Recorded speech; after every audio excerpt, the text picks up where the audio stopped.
नमस्कार दोस्तों। आज के हम एपिसोड में बात करेंगे आपातकाल कैसे लगा। इसके पहले हम बात किए हैं कि इंदिरा गांधी जो है सत्ता में अपना वर्चस्व कैसे बनाई, कैसे सत्ता में एक मजबूती प्रदान की खुद को।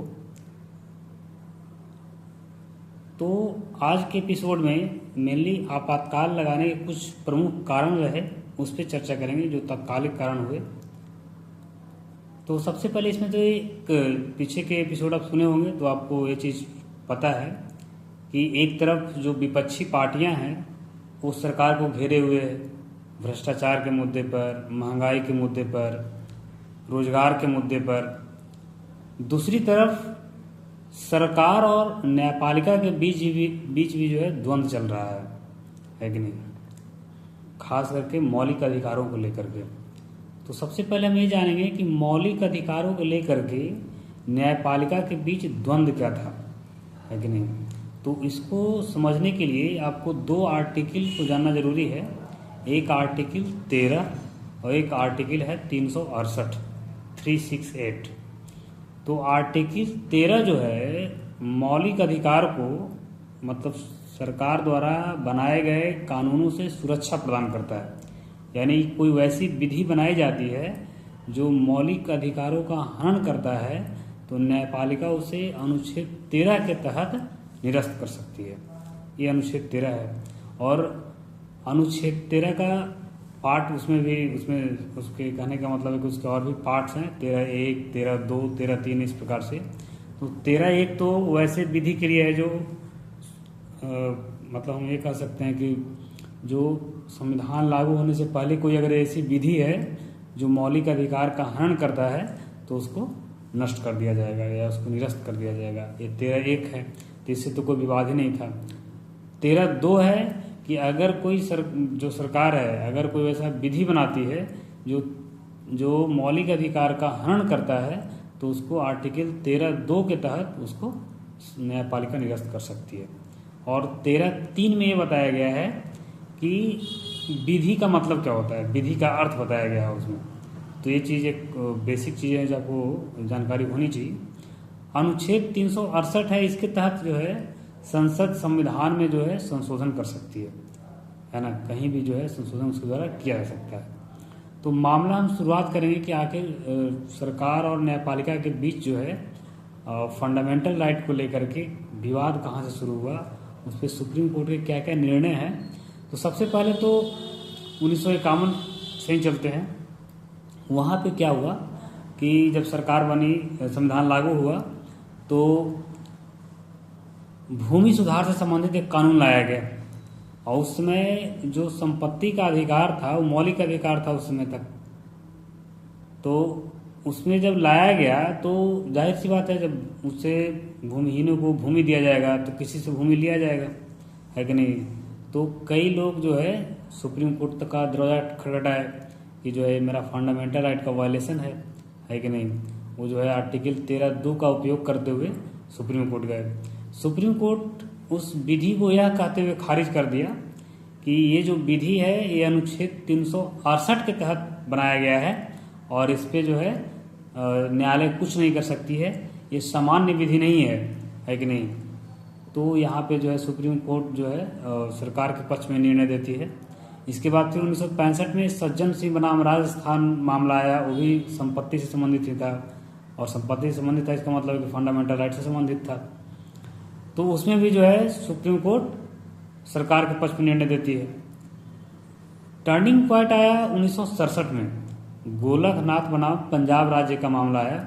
इसमें सुप्रीम कोर्ट क्या करती है कि अपने पूर्व के नियम को पलट देती है, अपने पूर्व के निर्णय को पलट देती है और ये कहती है कि सारा विधि, कोई भी विधि हो, चाहे वो अनुच्छेद 368 के तहत हो या कोई सामान्य विधि हो, अगर फंडामेंटल राइट का वायलेशन कर रहा है तो सुप्रीम कोर्ट उसको निरस्त कर सकती है। अब वहाँ पे हालांकि ये किया गया कि ये जो निर्णय दिया गया है 1967 में, यानी कि गोलकनाथ बनाम पंजाब राज्य में, तो सुप्रीम कोर्ट उसको जो है भविष्यलक्षी निर्णय बताया।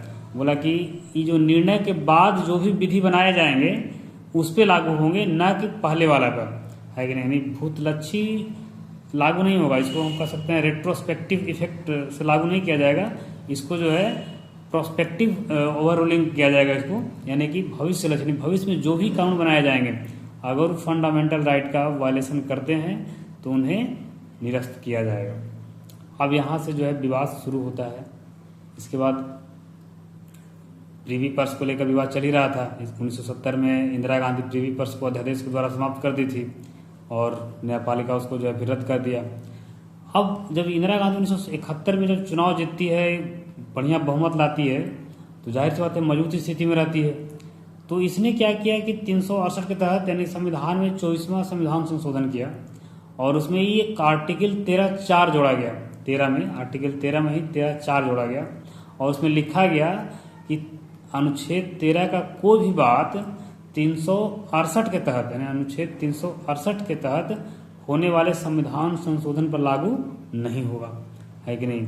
इसके अलावा फिर एक और संशोधन 1971 में किया गया, उसमें ये बताया गया कि नीति निर्देशक तत्व को लागू करने के लिए फंडामेंटल राइट में कुछ कमी या उसको सीमित किया जा सकता है कि नहीं।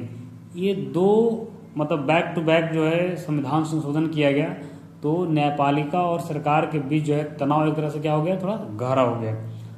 उसी बीच जो है केशवानंद भारती मामला जो है काफ़ी चर्चित मामला है, 1973 ईस्वी में आता है माननीय सुप्रीम कोर्ट का। उसमें ये बताता है केशवानंद भारती मामला में कि न्यायपालिका जो है सरकार जो है संविधान के किसी भी पार्ट में संशोधन तो कर सकती है, लेकिन संविधान के मूल अर्थ को नहीं बदल सकती है, मूल पार्ट को नहीं बदल सकती है। यानी कि उसमें एक संविधान का आधारभूत ढांचा का धारणा प्रस्तुत किया कि उसका जो है बेसिक स्ट्रक्चर को समाप्त नहीं किया जा सकता है। ये केशवानंद भारती मामला उस समय जो आया ये अभी तक प्रभावी है। अभी तक ये जो निर्णय था ये समझिए कि 7-6 के बहुमत से आया था, यानी 13 न्यायाधीशों का एक पीठ जो है यह निर्णय सुनाया था। तो वो अभी निर्णय अभी भी प्रभावी है, यानी कि अभी भी वो बात जो है समझिए कि इसके बाद कोई इसी फंडामेंटल राइट के बारे में किसी प्रकार का कोई फिर सुप्रीम कोर्ट का निर्णय नहीं आया है और वो अभी भी चलता है, क्योंकि बहुत कह सकते हैं कि इफेक्टिव है और संतुलन बनाता है सरकार और न्यायपालिका के बीच। अब बात चलते हैं आगे। तो फंडामेंटल राइट को लेकर के विवाद चल रहा था न्यायपालिका और सरकार के बीच।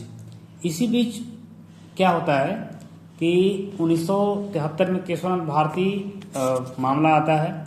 इसके बाद 1973 में ही सरकार क्या करती है कि 3 वरिष्ठ न्यायाधीशों को अनदेखी करते हुए, है कि नहीं, न्यायमूर्ति A.N. रे को मुख्य न्यायाधीश नियुक्त करती है। अब देखिए होता क्या है कि अभी भी ऐसा ही परिपाटी चला आ रहा है सुप्रीम कोर्ट में कि जो सबसे वरिष्ठ सदस्य होते हैं सुप्रीम कोर्ट का, जैसे कोई रिटायर किए चीफ जस्टिस रिटायर करते हैं तो उसके बाद जो सबसे वरिष्ठ होते हैं वही वहाँ का चीफ जस्टिस बनते हैं। इंदिरा गांधी क्या की कि 3 आदमी को छोड़ करके चौथा व्यक्ति, जो चौथा वरिष्ठ व्यक्ति थे, न्यायाधीश थे, उनको जो है चीफ जस्टिस नियुक्त किया गया। इसमें भी विपक्ष वाला बहुत काफ़ी बवाल किया, खूब बवाल हुआ। अब एक तरह से भी तनाव एक तरह से क्या हो रहा है, गहरा हो रहा है। न्यायपालिका और सरकार के बीच तनाव गहराता ही जा रहा है। इसी बीच 12 जून 1975 बहुत इंपॉर्टेंट डेट है। 12 जून 1975 के दिन इलाहाबाद उच्च न्यायालय ने एक निर्णय दिया। अब ये निर्णय इंदिरा गांधी से डायरेक्ट संबंधित था। जब इंदिरा गांधी 1971 में जो चुनाव जीती थी तो रायबरेली से वो चुनाव लड़ी थी और उनके विरोध में जो थे सपा के उम्मीदवार राजनारायण थे, राजनारायण, ध्यान रखिएगा। अब ये चुनाव तो जीत गई इंदिरा गांधी, लेकिन ये जो है कोर्ट में केस कर दिए राजनारायण कि ये जो चुनाव जो है गलत तरीके से जीते हैं, इसमें सरकारी कर्मचारियों का इस्तेमाल किया गया है और भी बहुत तरह के आरोप लगाए और ये मामला जो है हाई कोर्ट में विचाराधीन था। हाई कोर्ट जो है 12 जून 1975 को एक मतलब फैसला देती है जिसमें कहने का मतलब है कि जो उसका उम्मीदवारी था, यानी कहने का मतलब है कि इलाहाबाद हाई कोर्ट ने इंदिरा गांधी का निर्वाचन ही रद्द कर दिया कि ये जो है गलत तरीके से चुनी गई है कि नहीं, समझ गए। अब जब इसका मतलब चुनाव एक तरह से अवैध घोषित किया गया इंदिरा गांधी का कि ये गलत तरीके से चुनी गई है, तो विपक्ष वाले तो कहने का मतलब खास करके जेपी जो थे बिहार से पूरे देश में लीड कर रहे थे वो सरकार के खिलाफ, भ्रष्टाचार, महंगाई, बेरोजगारी को लेकर के। अब विपक्ष वाला पूरा दबाव दे दिए कि भाई इस्तीफा दीजिए, आप इस्तीफा दीजिए, है कि नहीं। इसी बीच बैक टू बैक इस पर जो है सुप्रीम कोर्ट का एक निर्णय आता है 24 जून 1975 को। 24 जून 1975 को सर्वोच्च न्यायालय का निर्णय आता है कि इंदिरा गांधी सांसद तो बनी रहेगी, लेकिन लोकसभा की कार्यवाही में भाग नहीं ले सकती है अभी, है कि नहीं। जब तक जो है सुप्रीम कोर्ट अपना अगला फैसला नहीं सुना दे, तब तक वो लोकसभा के कार्रवाई में भाग नहीं ले सकती है। अब इससे तो एक तरह से पूरा खलबली मच गया, विपक्ष वाला एकदम अब पूरा दबाव देना शुरू कर दिया। इसी बीच जो है 25 जून को दिन में रामलीला मैदान में जो है एक बड़ा सभा का आयोजन किया गया जयप्रकाश नारायण के द्वारा, और बोला है कि जितना जल्द जो है इस्तीफा दीजिए, नहीं तो हम राष्ट्रव्यापी सत्याग्रह करेंगे। अब इंदिरा गांधी के पास कोई विकल्प नहीं था, है कि नहीं। या तो इस्तीफा देती, वो इस्तीफा देने के बजाय वो आपातकाल लगाना उचित समझी, और उसने जो है 25 जून 1975 को, यानी कि उस रात को आपातकाल घोषित करवा दिए। उसमें राष्ट्रपति फखरुद्दीन अली अहमद थे, है कि नहीं। तो उनके अनुशंसा करवा करके जो है रात में ही घोषणा हो गया। हालांकि देखिए उस समय जो सरकार संविधान में जो आपातकाल लगाने का प्रावधान था अनुच्छेद 352 के तहत, तो आंतरिक गड़बड़ी के आधार पर भी या बाह्य आक्रमण के आधार पर आपातकाल लगाया जा सकता था। और यहाँ पे इंदिरा गांधी को आंतरिक गड़बड़ी दिखा, है कि नहीं। अगर हम बात करें सरकार के संविधान के अनुरूप काम की थी कि नहीं, तो आपातकाल लगाने तक जो कार्य था, है कि नहीं, वो एक तरह से संविधान के अनुरूप ही था, है कि नहीं। अब उसके बाद जो घटनाएं घटी, कुछ जातियां हुई, वो अलग इशू